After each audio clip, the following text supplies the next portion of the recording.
Saint-Esprit, nous te rendons grâce, nous te disons merci. Tu es déjà présent parce que nous avons passé un moment avec toi et tu es là, Saint-Esprit. Nous croyons que tu vas encore agir, que tu vas encore agir et délivrer, que tu vas encore manifester ta puissance, Saint-Esprit, comme tu la manifestes chaque jour dans notre vie. Nous savons, Saint-Esprit, que tu es là. Merci de parler encore au travers de moi afin que les personnes comme nous présentes ici et les personnes qui ne sont pas présentes mais qui vont suivre sur Internet t'entendent leur parler aussi, Seigneur, directement dans leur cœur. Par le nom puissant de Jésus-Christ de Nazareth, Saint-Esprit, agis. Agis là où je ne peux pas être présent. Agis toi, Saint-Esprit, car tu es présent en tout endroit et partout en même temps. Au nom de Jésus-Christ. Et tu peux même intervenir pour guérir, chasser des démons, délivrer, changer des situations, manifester ta puissance qui se manifeste à cause de ton amour. Au nom puissant de Jésus-Christ. Amen. Amen. Saint-Esprit, parle. Ne reste pas muet, mais parle. Seigneur Jésus-Christ, parle. Ne reste pas muet, mais parle. Parle à quelqu'un aujourd'hui. Parle à quelqu'un aujourd'hui. Parle-nous. Parle à quelqu'un aujourd'hui qui veut t'entendre, parce que nous aussi on veut t'entendre. Parle, Seigneur Jésus-Christ. Oh Saint-Esprit, je suis entre tes mains. Alléluia, je suis disposé. Amen. On va voir Luc chapitre 10. Le Saint-Esprit m'a emmené là aujourd'hui. Donc, Luc chapitre 10. Amen. Verset à partir du 20... non, pardonnez-moi. Luc chapitre 9 à partir du verset 57 jusqu'à la fin. Je reprends. Luc chapitre 9 à partir du verset 57 jusqu'à la fin. Amen. Tu vois? Oui, c'est bon. Amen. Dieu, tu es béni. Tu es béni. Amen. Alléluia. Je vais lire la parole. Pendant qu'ils étaient en chemin, un homme vint dire à Jésus, « Je te suivrai partout où tu iras. » Amen. Jésus lui répondit, « Les renards ont des tanières et les oiseaux du ciel ont des nids.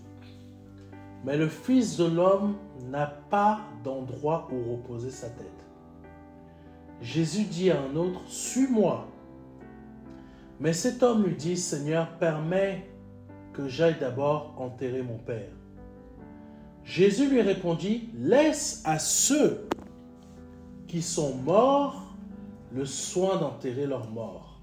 Quant à toi, va proclamer le royaume de Dieu. »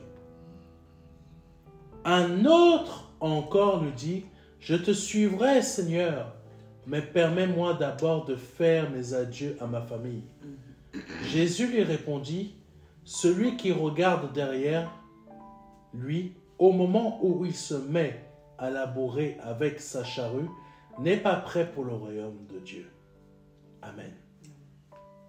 Celui qui regarde derrière lui au moment où il se met à labourer avec sa charrue n'est pas prêt pour le royaume de Dieu. Amen.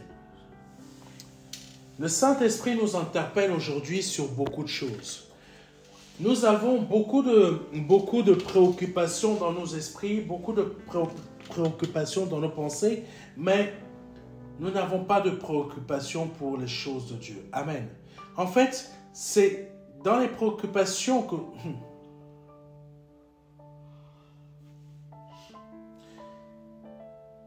C'est dans des moments importants que le Saint-Esprit veut qu'on fasse les bons choix. Amen. C'est dans des moments importants que le Saint-Esprit veut que l'on fasse les bons choix. Qu'est-ce que ça veut dire, pasteur? Ça veut dire que il y a des moments, Dieu veut qu'on fasse le bon choix que dans des moments importants.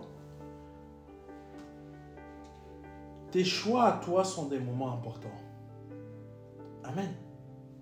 Là, on voit différentes choses.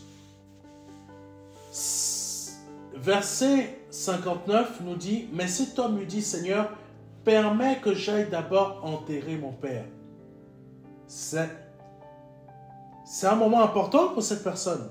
Amen.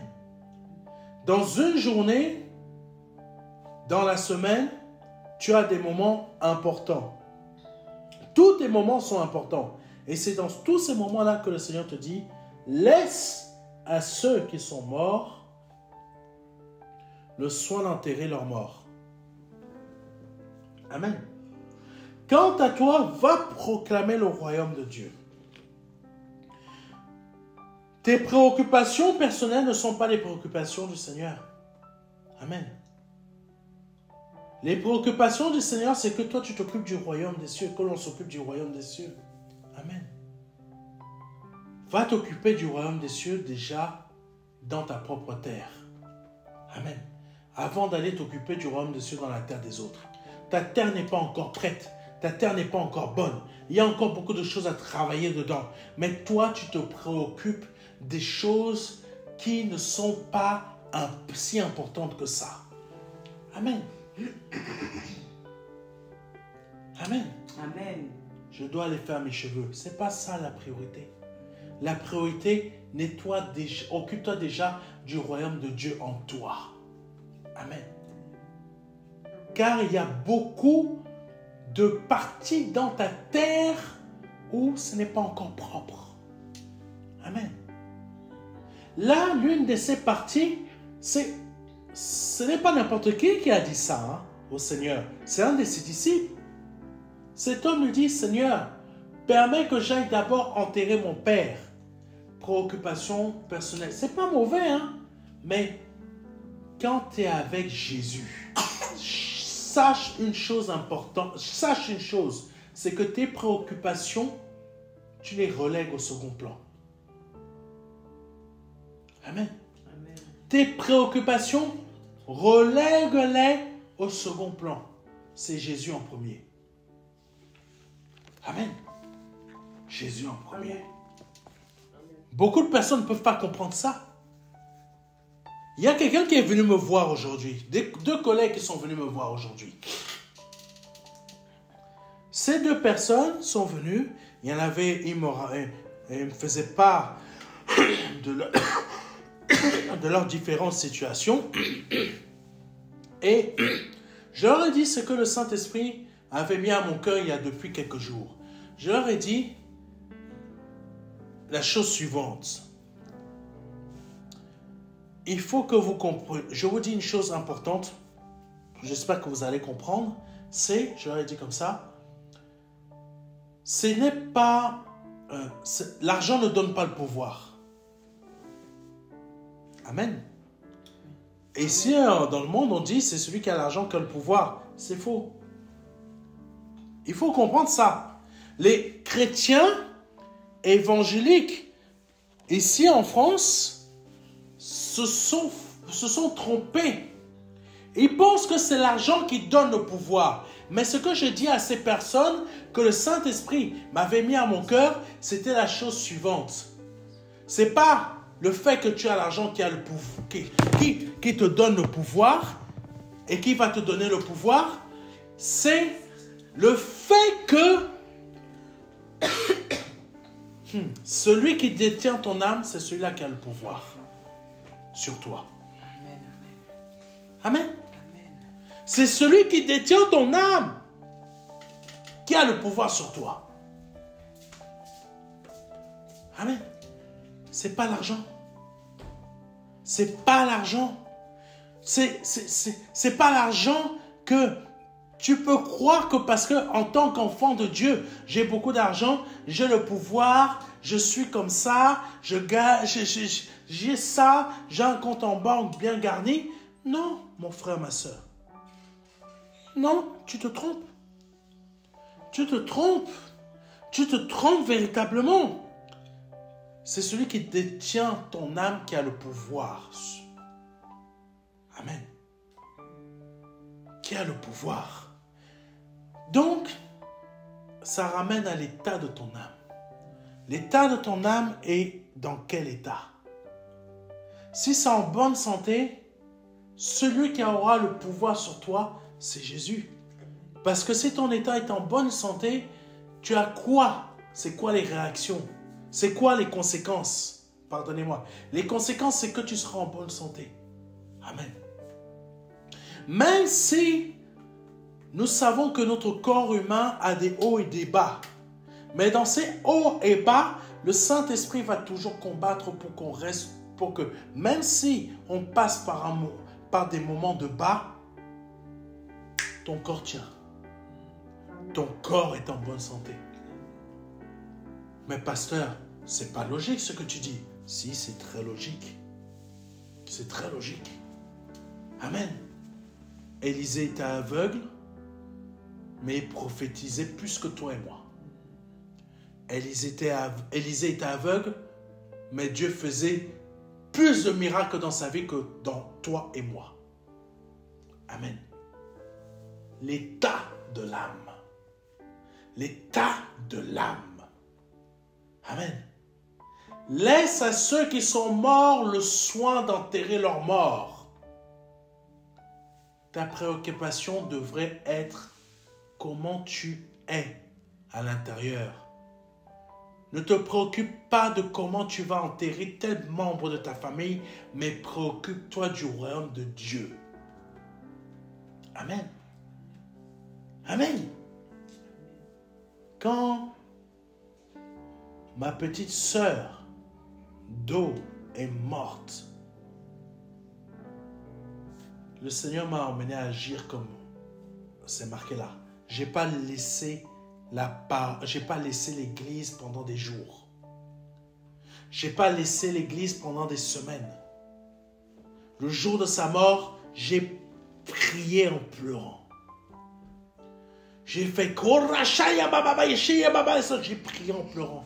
Le lendemain, c'était un dimanche, je suis parti à l'église. J'avais les larmes. Ma sœur est morte. Est morte. Comment elle est morte? La veille, elle est partie à l'hôpital. On lui a dit que tout allait bien. Mais elle se plaignait de douleur. On lui a dit que ça allait bien. Le soir, elle est morte. Elle est morte dans son sommeil. Ça m'a fait tellement mal au cœur.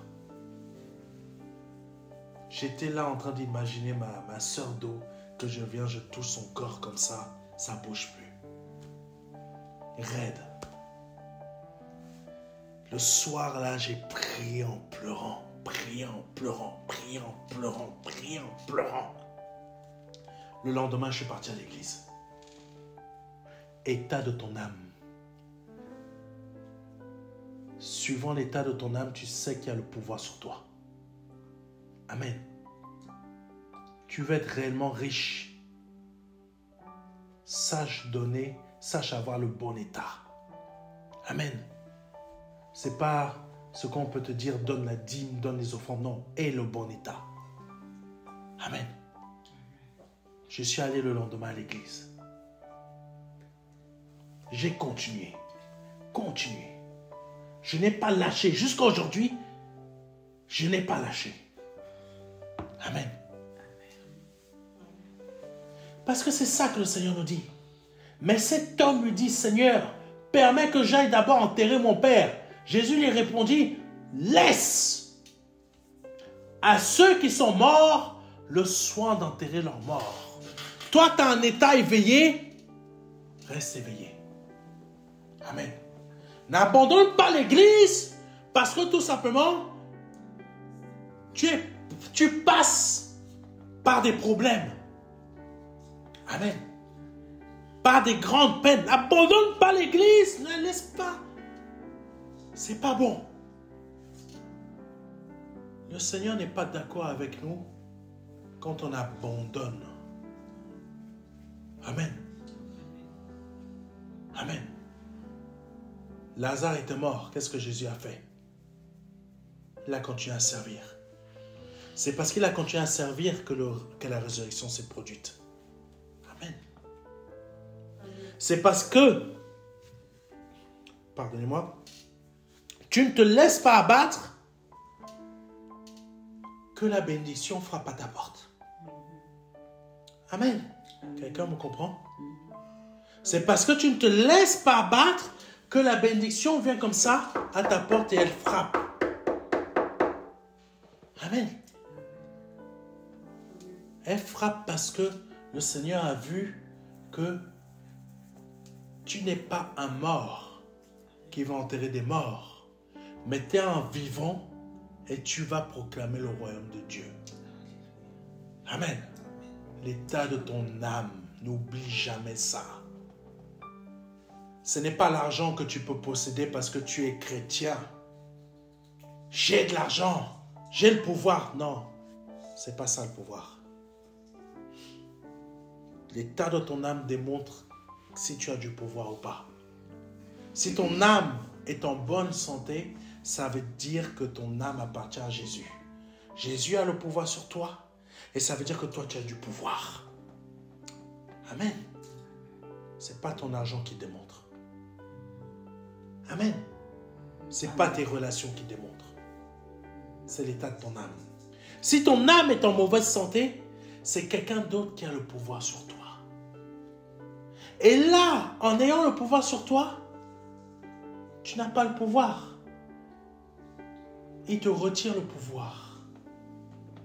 Il t'absorbe ta santé. Il t'absorbe tes forces. Il t'absorbe tout ce qui est dans chacune de tes dimensions, chaque domaine de ta vie, chaque situation de ta vie. Il t'absorbe ton intellect, même que ton intellect soit préoccupé par ta situation ou par tes situations. Voici celui qui a le pouvoir sur toi quand ton âme est en mauvais état. Amen. C'est ça. Un autre encore lui dit, je te suivrai, Seigneur, je te suivrai. Il parle au futur. Mais permets-moi d'abord de faire mes adieux à ma famille. Non. Si tu veux me suivre, tu ne regardes pas en arrière. Amen. Si tu veux me suivre, ne regarde pas en arrière. Car celui qui regarde derrière lui, au moment où il se met à labourer avec sa charrue, n'est pas prêt pour le royaume de Dieu. Amen. Tu n'es pas prêt pour le royaume de Dieu, nous ne sommes pas prêts pour le royaume de Dieu. Quand on dit à Jésus, vous savez, il y a des personnes qui se baptisent. Il y a des personnes qui se baptisent, qui donnent leur vie à Jésus, mais continuent les mêmes principes de leur vie comme avant. Ne t'attends pas à ce que Dieu te bénisse quand tu regardes toujours en arrière. Amen. État de ton âme, on revient toujours. Mauvaise santé. Tu es censé, normalement, quand tu te baptises, il y a des choses qui sont censées changer dans ta vie. Mais si les mêmes choses se produisent, et que tu dis, je crois en Dieu, j'ai la foi. Tu as la foi, mais ça ne changera jamais ta vie. Amen. Tu as la foi, mais la foi ne changera jamais ta vie. Pourquoi? Parce que tu n'obéis pas. Amen. Amen. Mauvaise santé de l'âme. Et ça démontre qui a le pouvoir sur toi et qui est en train d'absorber ta vie, qui est en train d'absorber ton étoile, qui est en train d'absorber ta destinée. Parce qu'on a chacune, normalement, chacun d'entre nous, on a une bonne destinée. Hein? Amen. Moche, beau, belle, moche, nous avons tous une bonne destinée. Mais ça dépend de l'état de ton âme. À qui tu vas remettre le pouvoir dans ta vie. Et il y a, si ton âme est en mauvaise santé, tu as remis le pouvoir. Tu as remis ton âme entre des mains d'une personne, d'un esprit qui va avoir un pouvoir négatif sur toi. Pouvoir négatif. Je parlais d'une chose avec une collègue aujourd'hui. Oui, Dieu se sert de moi pour parler. Je ne leur dis pas que je suis forcément pasteur, mais je leur donne des bons conseils. Je lui disais, tu sais, je te prends l'exemple d'un couple pour t'expliquer ta situation professionnelle. Il y a des couples, ils ont un amour toxique. Ils s'aiment comme ça. Ça s'engueule tous les jours, ça ne va pas. Le gars se plaint, la fille se plaint, rien ne va. Mais c'est toxique, mais ils s'aiment comme ça. Mets ton doigt dedans. Tu vas voir comment ils vont te... vous connaissez la tapette des souris là? Mets ton doigt là-bas, la tapette de la souris va éclater ton doigt. Amen. Je lui ai expliqué l'amour toxique qui peut régner dans certains couples. Et ça se reproduit dans certaines relations professionnelles. Mets ton doigt entre le responsable et sa collaboratrice ou son collaborateur qui se plaint tout le temps. Mets ton doigt. Elle va te dire, mais moi, elle est bien celle-là. Elle est bien. Qu'est-ce que tu dis? Tu vois, c'est la même chose. Amen. Ça veut dire quoi? Celui qui domine sur ton âme en mauvaise santé est en train d'absorber même ton discernement. Amen. Tu ne sais plus discerner.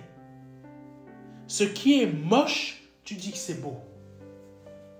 Ce que tu penses que c'est bien construit, au lieu que c'est mal construit, tu vas dire que c'est bien construit. Amen. Pourquoi? Parce que tout simplement, celui qui domine sur ton âme en mauvaise santé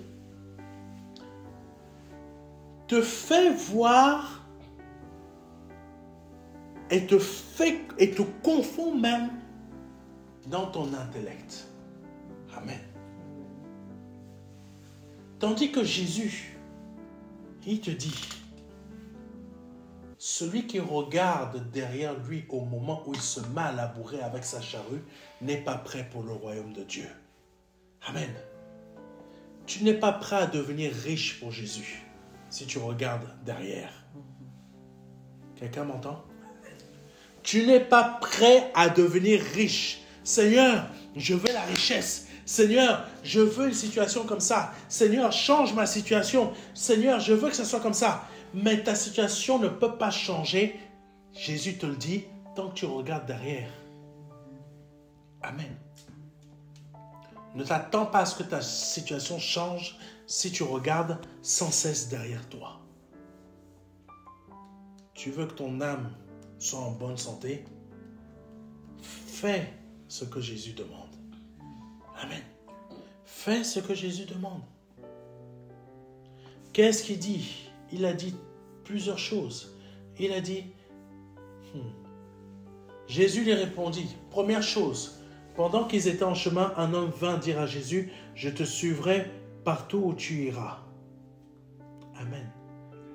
Combien nous sommes à dire ça au Seigneur? Je te suivrai partout où tu iras.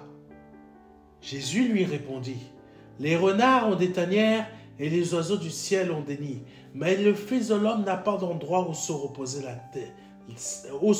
sa tête. Amen. Tu veux suivre Jésus? Prépare-toi à des épreuves. Amen.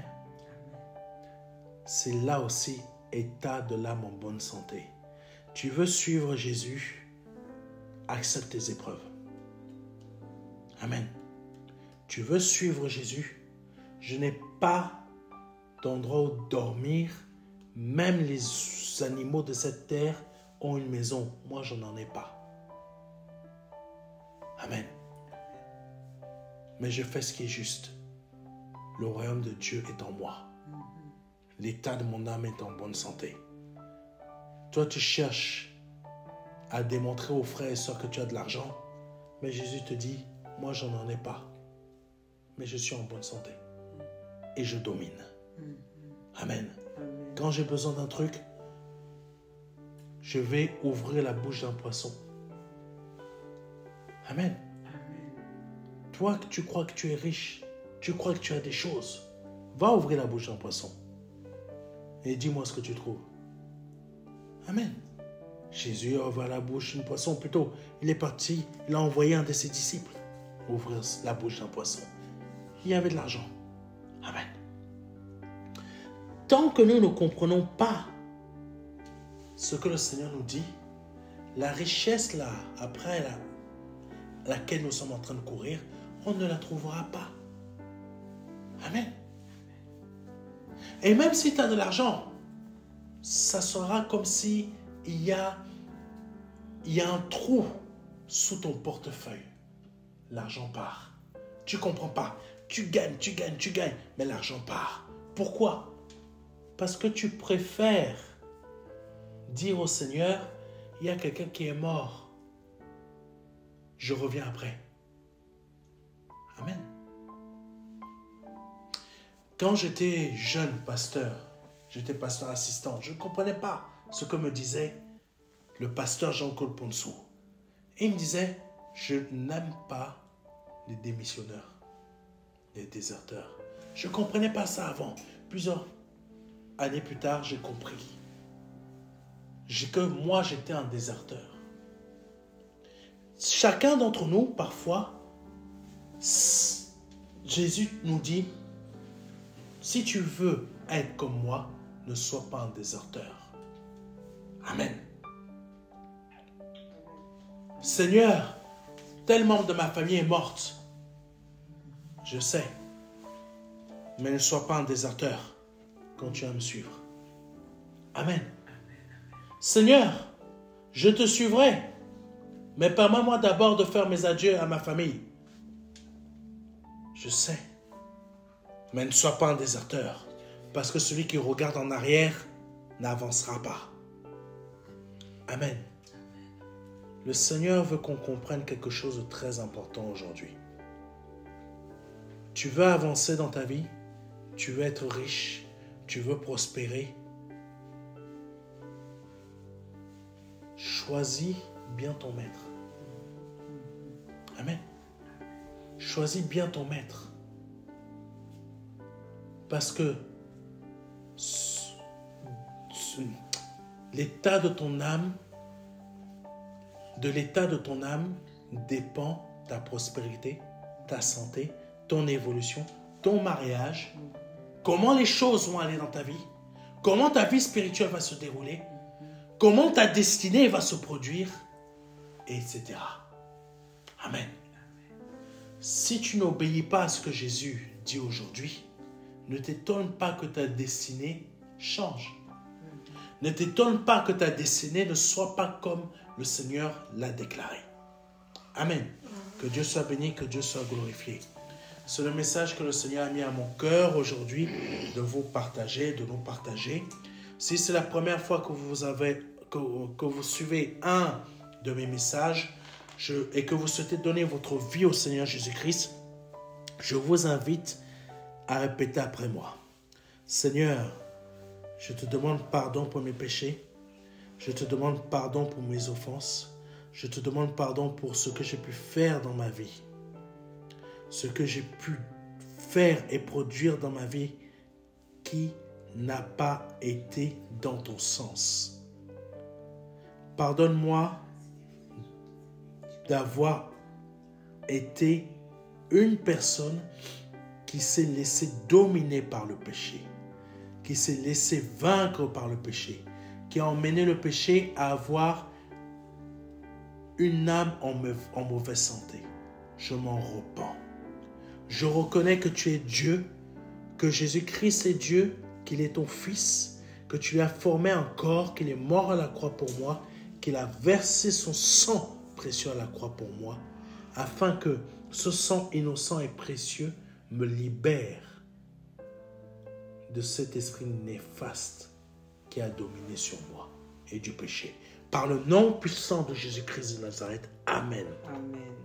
Si tu viens de répéter cela avec confiance et foi et sincérité, je t'invite à nous envoyer un mail assez rapidement à contact@ministère-de-la-réconciliation.fr afin que l'on puisse t'envoyer le livret Les 4 marches qui va t'aider dans ta conversion.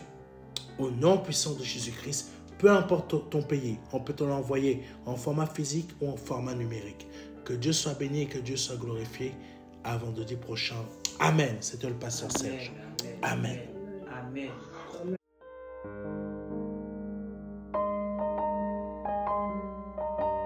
Jean 3, verset 16. Dieu a tant aimé le monde qu'il a donné son Fils unique Fils, afin que quiconque croit ait la vie éternelle. C'est un don, c'est une promesse que Dieu vous fait. C'est une grâce que Dieu est en train de vous faire. Parce que nous sommes sous la période de la grâce. C'est un très grand cadeau. La vie éternelle par le Seigneur Jésus-Christ. Aujourd'hui, vous avez la possibilité de passer par la porte étroite. Parce que le royaume des cieux vient frapper à votre porte. Oui, je vous le dis. Le royaume des cieux vient frapper à votre porte. C'est un grand cadeau que l'Éternel vous fait. Vous avez la possibilité de l'accepter. De dire oui, Seigneur, je t'accepte comme mon seul Seigneur et Sauveur. Je t'accepte comme mon Dieu. J'accepte de t'ouvrir la porte de mon cœur afin que tu rentres dans ma vie et afin que je me libère de mes péchés et que je les confesse devant toi et que je me répands de ma vie passée, de ces offenses, de toutes ces choses que je confesse devant ta face aujourd'hui. Je reconnais qu'il faut que je passe par cette porte étroite. Cette porte étroite dont le nom est Jésus. J'accepte de te donner ma vie aujourd'hui. Le Seigneur vous appelle à le faire aujourd'hui, afin que vous puissiez passer de la mort à la vie. Parce qu'aujourd'hui est peut-être votre dernier jour, vous ne le savez pas. Peut-être aujourd'hui, c'est le jour où le Seigneur vous appelle à vous donner à lui, à donner votre vie au seul Dieu, au seul et unique Dieu, le Dieu vivant et vrai. Vous avez la possibilité de le faire aujourd'hui parce que c'est la seule porte qui existe. C'est une porte étroite. C'est une porte qu'il faut emprunter pour pouvoir accéder au salut. Vous avez la possibilité aujourd'hui de l'emprunter en nous contactant à contact@ministère de la réconciliation.fr. Vous avez la possibilité aujourd'hui de recevoir un livret numérique de notre part qui va vous aider dans cette démarche afin que vous puissiez accéder à la vie éternelle. Ne tardez pas, parce que vous ne le savez pas. Peut-être aujourd'hui est